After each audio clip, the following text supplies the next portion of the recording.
ఇమీడియట్గానే EO గారు meeting పెట్టారు, మీరు చూసే ఉంటారు. దానిలో ఆయన చాలా స్పష్టంగా చెప్పాడు, దీనిలో వెజిటబుల్ ఆయిల్స్ కలిసాయి అని అనుమానం ఉంది, వనస్పతి ఆయిల్ కలిసినటువంటి సందేహాలు ఉన్నాయి అని ఆయన ఆరోజు చెప్పాడు.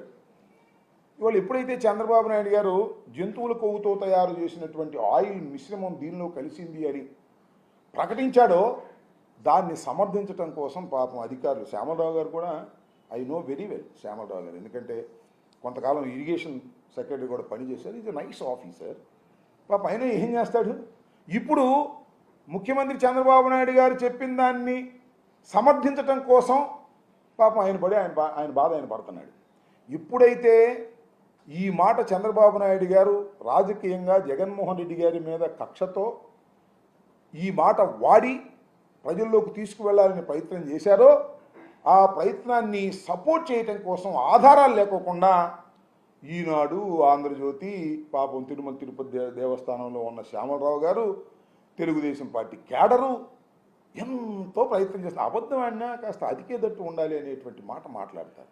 నేను అడుగుతా ఉన్నా ఒకే ఒక్క మాట, శర్మ గారు ఉన్నాడు, నాకు చాలా కాలం నుంచి తెలుసు, ప్రజాశక్తి శర్మ గారు బ్రాహ్మలు, ఆయన పిలిచి, ఆయన బ్రాహ్మడు మాంసం తిండా నాకు తెలుసు కదా, పిలిచి పంచభక్ష పరవాణాలు పెట్టాను, తిన్నాడు. తిన్న తర్వాత శర్మ గారు దీనిలో పంది మాంసం ఉందన్న, నాకు ఏమవ్వాలైనా ఏంది కర్మ నాకు అర్థం కాల. భక్తులు 5 సంవత్సరాల పాటు వేల కిలోమీటర్ల నుంచి వచ్చి తెలుగువారు వెళ్ళి తిరుమల తిరుపతి దేవస్థానంలో ఉన్నటువంటి దైవాన్ని సందర్శించుకొని లడ్డూ ప్రసాదాన్ని తీసుకొని కళ్ళకద్దుకొని వారు ప్రసాదాన్ని స్వీకరించి ఆనందంగా వెళ్ళిపోయారే కొన్ని లక్షల కోట్ల మంది. వాళ్ళు చంద్రబాబు నాయుడు గారు దానిలో పంది మాంసం ఉందంటాడు, దానిలో వెజిటబుల్ ఆయిల్ బదులు అదేంటి గొడ్డు ఆయిల్ ఉందంటాడు. ఏంటి కర్మ అంటున్నా, రుజువైందా? రుజువు కాల. రుజువు చేయగలవా? తెలియదు. ఇన్ని సందేహాల మధ్యన ఇంత పవిత్రమైన దేవస్థానం మీద జగన్మోహన్ రెడ్డి గారి మీద కక్ష ఉంటే ఉండు కాక, ఇంకో రకంగా తీర్చుకో. వెంకటేశ్వర స్వామిని అడ్డం పెట్టుకుని తీర్చుకోవాలనుకోవడం ఎంత దుర్మార్గం అంటున్నా, ఈ ధర్మమేనా అంటున్నా. ఆలోచన చేయమని మనవి చేస్తున్నా. చంద్రబాబు నాయుడు గారికి మా మీద కక్ష ఉండవచ్చు, మా పార్టీని సర్వనాశనం చేయాలనేటువంటి కోరిక ఉండవచ్చు, జగన్మోహన్ రెడ్డి గారిని అసలు గెలవకోకుండా చేయాలనేటువంటి కోరిక ఉండొచ్చు, చెయ్యి, మాకు అభ్యంతరం చూస్తాం. కానీ పవిత్రమైనటువంటి దేవస్థానాన్ని వెంకటేశ్వర స్వామిని అడ్డం పెట్టుకొని చేయటం దుర్మార్గం కాదా? దీనిలో నిరూపించకపోతే ఎంత నష్టపోతారు ప్రజలు? నేను మనవి చేస్తున్నా. ఇంత దుర్మార్గమైన ఆలోచన చేసేటటువంటి కార్యక్రమాలు చేస్తున్న చంద్రబాబు నాయుడు గారు, నేను అడుగుతాను, ఇవాళ ఏదో ఎక్కడ చిట్చాట్తో కూడా మాట్లాడాడు, ఏది ప్రూఫ్స్ అయ్యి చెప్పమంటున్నా.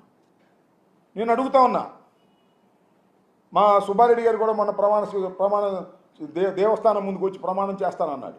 చంద్రబాబు నాయుడు గారు చెప్పండి, నువ్వు లోకేష్ పిల్లా పాపలతో సహా వచ్చి వెంకటేశ్వర స్వామి వారిని దర్శించుకొని జగన్మోహన్ రెడ్డి గారి హయాంలో ఈ ప్రసాదంలో పంది కొవ్వు నూనె, గొడ్డు నూనె, చేప నూనె ఉంది అని ప్రమాణం చేయగలవా అని అడుగుతా ఉన్నా. నీకే తెలుసా ఇది అంటున్నా? ఆధారాలు లేకోకుండా మాట్లాడుతున్నారే, ఆధారాలు లేకోకుండా జగన్మోహన్ రెడ్డి గారి మీద బురదలాలని ప్రయత్నం చేస్తున్నారే, మహాపాపం కదా ఇది అంటున్నా. ఇంత దుర్మార్గమైన ఆలోచన చేస్తున్నారు చంద్రబాబు నాయుడు గారు. ప్రతి దానికి జగన్మోహన్ రెడ్డి గారే, వరదలకు జగన్మోహన్ రెడ్డి గారే, ప్రకాశం బ్యారేజ్ పగలగొట్టడానికి ప్రయత్నం చేసిన జగన్మోహన్ రెడ్డి గారే, నా ఇల్లు ముంచింది జగన్మోహన్ రెడ్డి గారే, తిరుమల తిరుపతి దేవస్థానం ఇవన్నీ చేయి, రాజకీయంగా తప్పులేదు, నువ్వు చేస్తే దాన్ని ఎట్ట ఎదుర్కొన్నావు. కానీ దైవాన్ని అడ్డం పెట్టుకొని నువ్వు ఇవాళ దేవుడి ప్రసాదాన్ని అడ్డం పెట్టుకొని ఇవాళ రాజకీయం చేస్తున్నావే, ఎంత దుర్మార్గమయ్యా ఇది, ఆలోచన చేయమని మనవి చేస్తున్నా.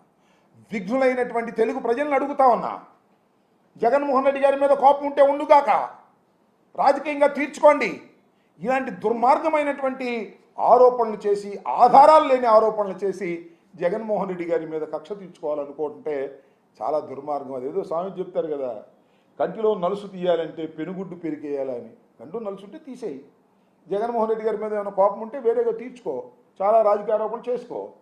కానీ ఇలాంటి దుర్మార్గమైన ఆరోపణలు చేసి జగన్మోహన్ రెడ్డి గారినో వైఎస్ఆర్ కాంగ్రెస్ పార్టీనో భ్రష్టు పట్టిద్దాం అనుకుంటే అది నువ్వే భ్రష్టు పడతావు. ఇవాళ నేను మనవి చేస్తున్నా, లడ్డు